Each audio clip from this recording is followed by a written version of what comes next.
सत श्री अकाल सारिਆਂ ਨੂੰ मैं अमनदीप कौर हाजिर जी ਤੁਹਾਡੀ BA ਸੈਕੰਡ ਈਅਰ ਦੀ ਪੰਜਾਬੀ ਦੀ ਕਲਾਸ ਦੇ ਨਾਲ। BA ਸੈਕੰਡ ਈਅਰ ਦੀ ਸਾਡੀ ਇਸ ਚੱਲ ਰਹੀ ਪੰਜਾਬੀ ਦੀ ਕਲਾਸ ਦੇ ਵਿੱਚ ਅਸੀਂ ਕਰ ਰਹੇ ਹਾਂ ਜੀ ਮੱਧਕਾਲ ਦੀ 24ਵੀਂ ਪੰਜਾਬੀ ਕਵਿਤਾ ਕਾਵਿ ਸੰਗ੍ਰਹਿ। ਸੋ ਇਸ ਦੇ ਵਿੱਚ ਅਸੀਂ ਸ਼ੁਰੂ ਕੀਤਾ ਹੋਇਆ ਹਾਸ਼ਮ ਸ਼ਾਹ ਜੀ ਨੂੰ। ਹਾਸ਼ਮ ਸ਼ਾਹ ਜੀ ਦੇ ਲਿਖੇ ਹੋਏ ਦੋੜੇ ਤੇ ਉਹਨਾਂ ਦੀ ਦੂਸਰੀ ਰਚਨਾ ਸੀ ਡਿਊਡ, ਜੋ ਕਿ ਅਸੀਂ ਤੁਹਾਡੀ ਪਿਛਲੇ ਕਲਾਸਾਂ ਦੇ ਵਿੱਚ ਕਰ ਚੁੱਕੇ ਹਾਂ।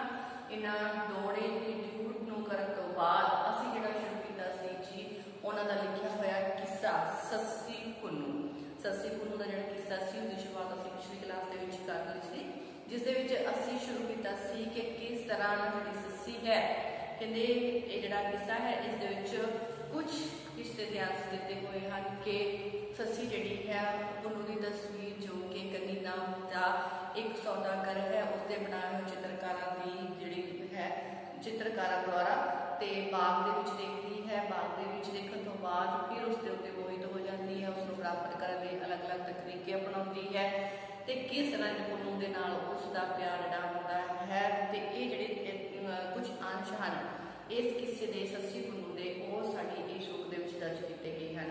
ਸੋ ਅਸੀਂ ਸ਼ੁਰੂਆਤ ਕੀਤੀ ਸੀ ਜੀ ਇਸ ਕਿੱਸੇ ਦੀ, ਤਾਂ ਆਪਾਂ ਜਿਹੜਾ ਕਿੱਸਾ ਹੈ ਉਸ ਨੂੰ ਇੱਕ ਵਾਰ ਦੁਬਾਰਾ ਤੋਂ ਰਿਪੀਟ ਕਰਾਂਗੇ। ਸੋ ਸਾਰਾ ਦਾ ਸਾਰਾ ਨਾਲ ਆਪਾਂ जोड़ के फिर अगे चलेंगे। सो असीं शुरुआत की सी कि शहर भंबोर जिहड़ा है उस दे विच कहंदे शहर भंबोर विच एक सौदागर दा जिहड़ा पुत्र है, जिस पुत्र रहिंदा है जिसका नाम गनी है, उस नूं वख-वख इमारतां बनाउण, बाग लगवाउण ते उन्हां बागां दे विच चित्रकारां दे द्वारा जिहड़ा है अलग-अलग जिहड़ा है वख-वख मुल्कां दे बादशाहां दीयां तस्वीरां जिहड़ियां हन वो बनवा के रखने का बहुत ज़्यादा शौक है।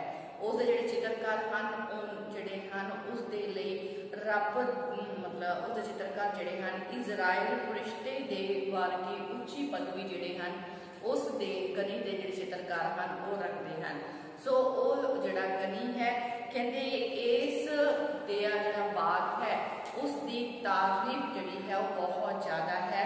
सो जी है कहते उस बाग की कस्तूरी दी महक वर्गी जी खुशबू है, उस महक वर्गी जी प्रशंसा है उसको सुन के जी सस्सी है वो भी अपन सहेलियां दे नाल बाग दे विच जिहड़ा है बाग देखने के लिए आउंदी है। बाग जदों जी सस्सी है वो अपन सहेलियां दे नाल बाग दे विच आउंदी है तो उसने सारे ही चित्रकारी जी है वो सारे के सारे चित्रकारों द्वारा बनाई हुई सारी की सारी चित्रकारी जी है उसनों खड़ी हो के देखती है ते उस फिर उसकी जी निगाह है एक अजिही चांदी रंगे जिहड़ा शरीर की जी सूरत है उसके उत्ते पैंदी है, जिसनों देखदे सार ही वो उसते मोहित हो जाती है तो उसका जिहड़ा दिल है वो फरियाद की तरह घायल हो जाता है। उस तो बाद असीं कीता सी कि जिहड़ी है पुन्नू की तस्वीर को वेख के वो सस्सी है उस उत्ते मोहित हो गई है ते उसने की कीता सारे के सारे जो चित्रकार सन उन्होंने अपने कोल सद्दिया, उन्होंने प्रशंसा की, उन्होंने कहती है कि उन्होंने शाबाश है कि वो इन्नियां जिहड़ियां सुंदर तस्वीरां जिहड़ियां हन इन्नियां मतलब उन्होंने इन्ने सुंदर जिहड़े चित्र बनाए हैं। सो फिर वो उन्होंने कहती उस जो चित्रकार है उन्होंने पुछती है कि ये वीर भरावो तुसी जिहड़े इस नौजवान की सूरत देख के ये जिहड़ी किस नौजवान की सूरत देख के ये तस्वीर बनाई है उसके बारे वो जानना चाहती है। ये कौन है, कितों का शहजादा है, किस शहर का रहने वाला है, ते वो सारा का सारा पता ठिकाना उन्होंने ठीक ठीक दसन के लिए जिहड़ी है कहती है। फिर उसनों जिहड़ा है पता लग जाता है कि ये जिहड़ा है केचम शहर मारुथल के प्रदेश केचम नाम का शहर है, उतों का एक बादशाह है होद अली जिसका नाम है, कहते ये होद अली का पुत्र शहजादा पुन्नू है ते ये बहुत ही वो जिहड़ा है पाप पुन तो उच्चा शहजादा है। कहते खूबसूरती जिहड़ी है इसकी बेहिसाब दी है, इसकी खूबसूरती का कोई अंत नहीं है, इसदियां सिफतां जिहड़ियां हन वो रब वर्गियां हन। सो कहते चित्रकारां दी जिहड़ी ये गल सुन के सस्सी जिहड़ी है उसका दिल होर भी ज़्यादा जिहड़ा है घायल हो जाता है। उस जिहड़ी जो उन्हां दीयां गल्लां सुन के सस्सी की हालत इस तरह की हो जाती है जिस तरह किसी ने चंगिया जिहड़ा कखां दे विच चंगियाड़ी जिहड़ी है वो सुट दित्ती होवे। सो ससी जिहड़ी है फिर कहते उसकी हालत का वर्णन करता हुआ जिहड़ा कवि है वो कहता है कि उसकी जिहड़ी हालत है चित्रकारा कोलों पुन्नू संबंधी सुन के ससी का दिल जिहड़ा है वो होर भी ज्यादा कायल हो चुका है। वो अपने घर आ जाती है, बहुत ज्यादा बेचैन है। यूसुफ जिस तरह जिहड़ी जुलेखा है वो यूसुफ के प्यार दे विच जिहड़ी है पै गई सी ते उसकी नींद भुख सारा कुछ खत्म हो गया सी। सो इस तरह ससी जिहड़ी है उसकी नींद भुख सब उड़ गई है। उसकी हालत को देख जिहड़ी है उसकी हाल देख के दुखी हुई उसकी माँ उसको उसके बारे पुछती है। तो जिहड़ा हाशिम शाह कहता है कि ससी जिहड़ी है उसनूं जालम इश्क ने कसाई जालम इश्क कसाई ने बिना तलवार तो ही कोह के रख दिता सी, जख्म दे दिता सी। सो इस तरह फिर जिहड़ा है इत्थों तक असीं साडी पिछली क्लास दे विच कीता सी। सो अगे बाकी जिहड़ा किस्सा रह गया है उसनूं अज दी क्लास दे विच अगे ਤੋਰਾਂਗੇ। कहते दिल विच सोच फिराक पुन्नू दा रोज अलंबा वाले विरहों मूल आराम न देता बांध चिखा नित जाले आतिश आपे आपे पटियारा आप जले नित जाले हाशम फेर केहा सुख सोवण जद पीते प्रेम प्याले। सो जिहड़ा है कहते ससी जिहड़ी है उसका जिहड़ा दिल है वो पुन्नू दे विछोड़े दे दर्द दे नाल रोज कहते उसके दिल दे विच जिहड़ा है भांबड़ मचदे हन ते वो आप ही जिहड़ा है इश्क दे विच बहुत ज़्यादा उसकी हालत जिहड़ी है वो माड़ी हो चुकी है। विजोग जिहड़ा है विछोड़ा जिहड़ा है उसनूं एक पल भी आराम नहीं सी लैण दिंदा ते वो हर रोज अपने शरीर नूं चिखा दे विच साड़दी पई सी। वो अपने आप ही पठियारन बन चुकी सी ते अपने आप नूं हर रोज साड़ रही सी। कवि कहता है कि जदों कोई प्रेम प्याला पी लैंदा है तां उसकी सुख नींद आराम सब हराम हो जाते हैं। सो कहते दे दिल ढा ससी कर दानस एक तरकीब बनाई पत्तन काट ले सब प्यो थी चौंकी चाय बिठाई बांधी राही मुसाफिर जे जो कोई आवे एस निहाई निवाही हाशम पार उड़ार न जामे मैं बिन खबर पहुँच जाए। सो जिहड़ी ससी है हुण पुन्नू नूं प्राप्त करना चाहती है तो उसकी प्राप्ति के लिए फिर जिहड़ी है वो अलग अलग तरकीबां जिहड़ियां है वो सोचती है। जिन्हां दे विचों पहली तरकीब ये है कि ससी ने अपने दिल नूं वस विच करके बड़ी ही सूझ-बूझ तो काम लैके पुन्नू की प्राप्ति के लिए एक तरीका जिहड़ा है वो कढ लिया है। वो तरीका है कि उसने अपने पिता तो सारे दे सारे दरियावां दे पत्तन अते घाट जिहड़े हन वो लै लए हन ते उसदे उत्ते अपणियां चौकियां जिहड़ियां हन वो बिठा दित्तियां हन अते पहरेदारां नूं हुकम दे दिता है कि जेकर इस पासे वालों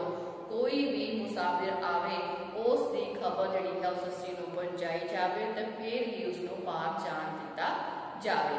सो इस तरह जिहड़ा है ससी जिहड़ी है वो पुन्नू नूं प्राप्त करन दी जिहड़ी तरकीब है वो लगा लैंदी है।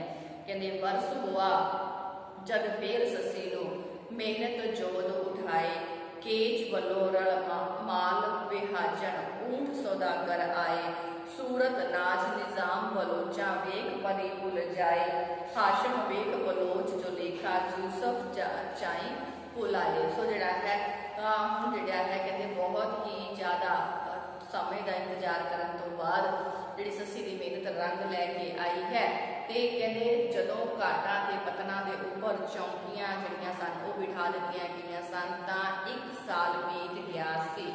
ससी जिहड़ी सी वो पुन्नू दे विरहां दे विच विछोड़े दे विच तड़फ रही सी।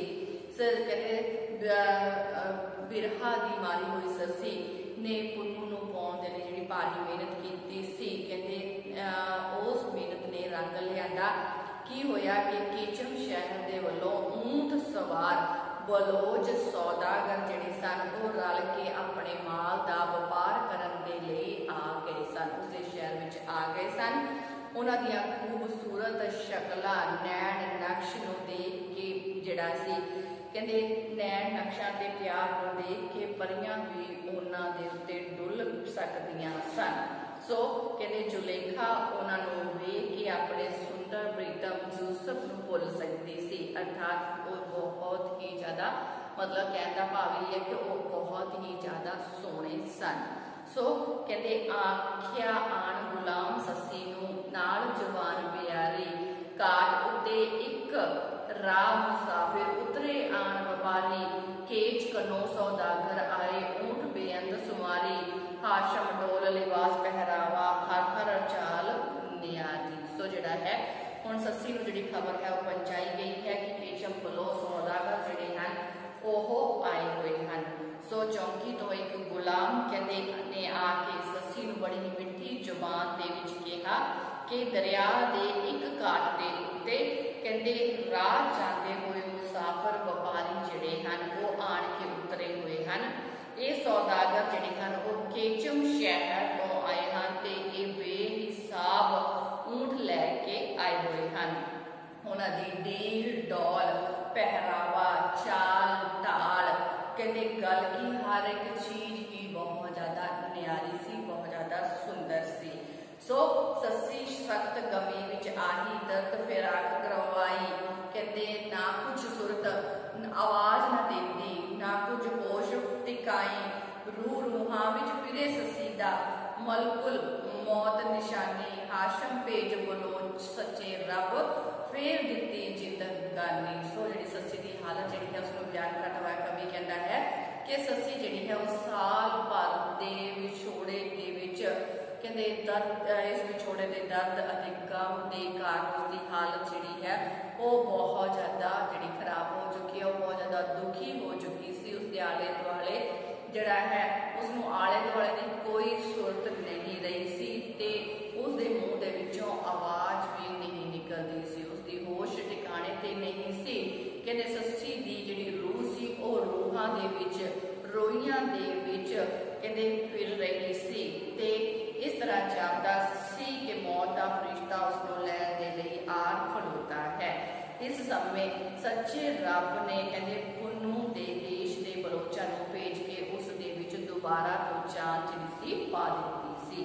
सो अगे चलते हैं कहते सुन आवाज ससी उठ बैठी सुरत शरीर संभाली हार शिंगार लगे मन पावण खूब होई खुशहाली मिसल अनार होए रुख सारे फिर फिरी लहलाली हाशम आक तारीफ बलोचा आप गियात प्याली। सो जी है ससी को जो पता लगता है कि कुछ बलोच जोड़े हैं पुन्नू के शहर वालों आए हैं तो ससी की जी हालत है उसका बयान करता हुआ कवि लिखता है कि गुलाम की आवाज़ जी है उसको सुन के ससी जी सी वो उठ के बैठ गई सी, उसके शरीर ने कुछ सुरत संभाल ली सी। गुलाम के मुँहों केचम तो आए हुए बलोच सौदागरां के बारे सुन के उसने हार शिंगार जिहड़ा सी उसके मन को चंगा लगन लग पिया सी, वो बहुत ज़्यादा खुश जी सी हो गई सी। उसदियां गल्लां अनार दे वांग भखण लग पईयां सन ते बुल्लियां दे उत्ते दोबारा तो लाली वापस आ गई सी।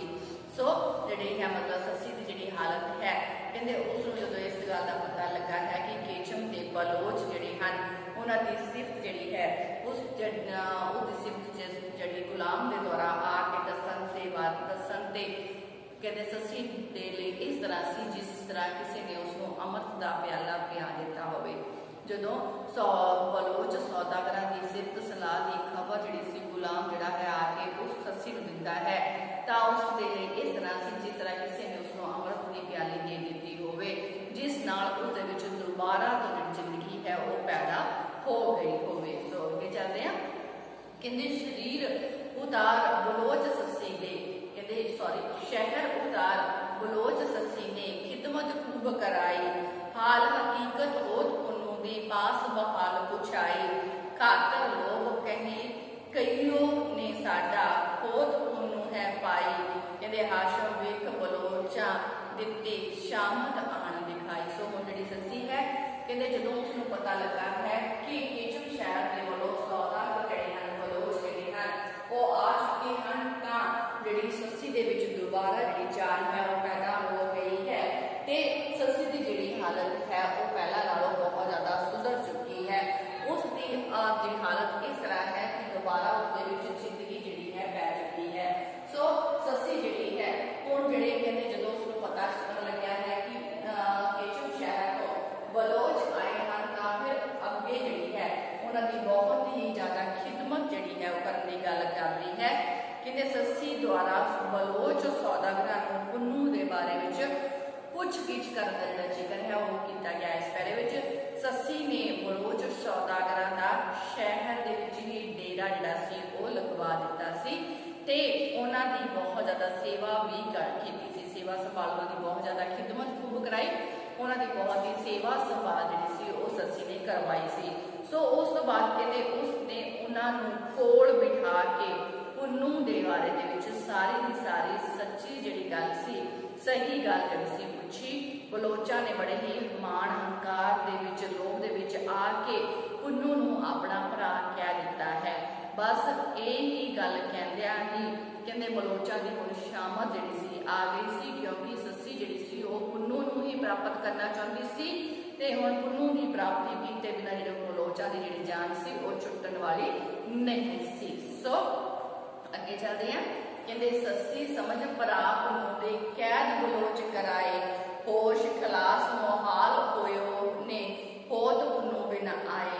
बोल बिगाड़ पिछो पछतावण शामत आन फिराहे, हाशम बाज वकीलों कामिल फसिया कौन छुड़ाए। सो जिहड़ी सस्सी है कहते जदों उसनूं पता लगा कि ये जिहड़े बलोच हैं वो पुन्नू दे भरा हैं तां उन्हां नूं नाल दी नाल ही उस सस्सी ने कैद करवा दिता है। सस्सी ने बलोच व्यापारियां नूं पुन्नू दे भरा समझ के कैद करवा लिया है। पुन्नू दे हुण उत्थे पुन्नू दे आए बिना इन्हां बलोचां दी सस्सी दी कैद तों मुक्ति जिहड़ी सी वो नहीं हो सकती सी। सो हुण इन्हां दा सस्सी दी कैद विचों निकलना बहुत ही ज़्यादा मुश्किल हो चुका सी। झूठ बोल के वो हुण पछता रहे सन कि उन्होंने किहड़ी बदकिस्मती सी कि उन्होंने ये जब पुन्नू नूं अपना भरा कहण दा जो झूठ बोल दिता ते उन्होंने उत्थे कैद होना पै गया सी। सो हुण तां कोई जिहड़ा कामिल वकील ही अर्थात पुन्नू आप आके ही उन्होंने सस्सी दी कैद दे विचों छुड़ा सकता सी। सो अगे चलांगे। कहते दो सरदार आहे करवानी हफज हजार सूरत दे बब्बड़ नाल नाम बबीहा दोवें। कहते बैठ अंदेशा करते पुन्नू बाज नहीं छुटकारा, जे गोद देइए पर जरदे। कहते हाशम जोर के हम पर मुल्की मान होवे विच करते। सो जिहड़ा है कहते हुण जिहड़े बलोच सन उन्हां दी हालत दा बयान कीता है। बलोचां दे काफले दे विच दो अजिहे सरदार सन जिन्हां दे कोल 7000 ऊंट सन। सो उन्हां दे विचों एक दा नाम बब्बन ते एक दा नाम बबीहा सी। दोवें ही बैठ के सोच विचार करन लगे कि उन्होंने ये महसूस किया कि भावें वो सस्सी नूं सोने दे बोझ भर वड्डे वड्डे बर्तन सोने दे भर के दे देण, पर उन्हां दे साथी बलोचां नूं उदों तक छुटकारा नहीं प्राप्त हो सकता जितनी देर तक पुन्नू नूं लिया के उसके सामने नहीं किया जाता। सो उन्होंने सोचा कि पराए मुल्क दे विच उन्हां दा कोई भी जोर नहीं चल सकता, क्योंकि बंदे का मान तां उसके अपने आप घर दे विच ही हुंदा है। सो हुण वो पराए मुल्क दे विच आन बैठे हैं ते पराए मुल्क दे विच उन्हां दा हुण कोई भी जोर जिहड़ा है वो नहीं चल सकेगा। सो अगे कहते उड़न खटोला नाम कहते दा नाल लिया हम राही, बब्बड़ हो सवार सिधाया केच बन्ने बन राही। कहते ज्यों ज्यों सुरत पवे विच मंजली त्यों त्यों चाल सवाई, आशिक ओ पुन्नू पर आहा कहते हाशम शौक इलाही। सो जिहड़ा है हुण जिहड़ा बब्बड़ नाम दा जिहड़ा बलोच है वो अपने साथियों नूं सस्सी दी कैद विचों छुड़ाउण दे लई जिहड़ी एक खबर है पुन्नू कोल लैके जिहड़ा जाण दा जिक्र करदा है। कहंदे एक ऊंट जिहड़ा सी जिसदा नाम सी उड़न खटोला, उड़न खटोला नाम दा जिहड़ा ऊंट सी बब्बड़ ने उसनूं अपने नाल लिया ते केचम शहर दे वल जाण दे लई उसदे उत्ते सवार हो गया। ज्यों ज्यों ऊंट अपनी मंजिल दे वल वधदा जा रहा सी उसदी चाल जिहड़ी सी होर तेज हुंदी जा रही सी। ऊंट दे उपर रब दी मेहर सी अते पुन्नू उत्ते जिहड़ा वो बहुत ही ज्यादा आशिक भी सी। सो केचम शहर गए करवानी होद अली दरबारे, रो रो कुक सुनावण हालत जाए कैद कीते वल सारे, हाशम बाज पुन्नू नहीं छुटते, कैद रहे जुग चारे। सो जिहड़ा है केचम शहर तो जिहड़ा है केचम शहर पहुंच के होत अली जिहड़ा है पुन्नू का पिता जिहड़ा है उस सारी हालत का बयान जिहड़ा है बब्बन के द्वारा किया गया है। बब्बन बब्बन अते उसदे साथी करवानी केचम शहर विच बादशाह होत अली के दरबार दे विच पहुंच चुके हैं ते बलोचां ने पुकार के रो के कूक के बादशाह नूं अपनी सारी जिहड़ी हालत है वो दस दी है कि ते कहा है कि भगौर शहर विच उन्हां दे सारे साथी बलोच जिहड़े हन उन्हां नूं सस्सी ने कैद कर लिया है ते जिन्ना चिर पुन्नू नूं उत्थे नहीं लजाया जाएगा कहते उन्हां दा छुटकारा उन्ना चक नहीं हो सकता भावें सदियां तिकर उस दी कैद दे विच रह जाण। सो हुण जिहड़ा है पुन्नू दा उत्थे जाना जिहड़ा लाजमी है क्योंकि जेकर पुन्नू नहीं जाएगा तां जिहड़ा है उन्हां बलोचां दा जिहड़ा छुटकारा है उत्थों जिहड़ा है नहीं हो सकेगा। सो जिहड़ा बलोच जिहड़े हन ओह सस्सी दी कैद दे विच हन ते सस्सी जिहड़ी है जदों तक पुन्नू उन्हां दे कोल नहीं आउंदा उन्हां नूं जिहड़ा उत्थों छुटकारा नहीं होण देवेगी। सो हुण जिहड़ा है जिहड़ा होत अली जिहड़ा बादशाह है पुन्नू का पिता है कि वह पुन्नू नूं भेज देवेगा जां नहीं भेजेगा कि जिहड़ा जिहड़े बलोच जो सौदागर हन सस्सी की कैद में जो छुटकारा प्राप्त कर सकणगे या नहीं कर सकणगे ये असीं साडी कल की क्लास दे विच करांगे। अज की क्लास दे विच असीं इन्ना ही करांगे। सो मिलते हैं साडी कल की क्लास दे विच। अज की क्लास दे विच इत्थे ही समाप्त हुंदी है। धन्नवाद जी।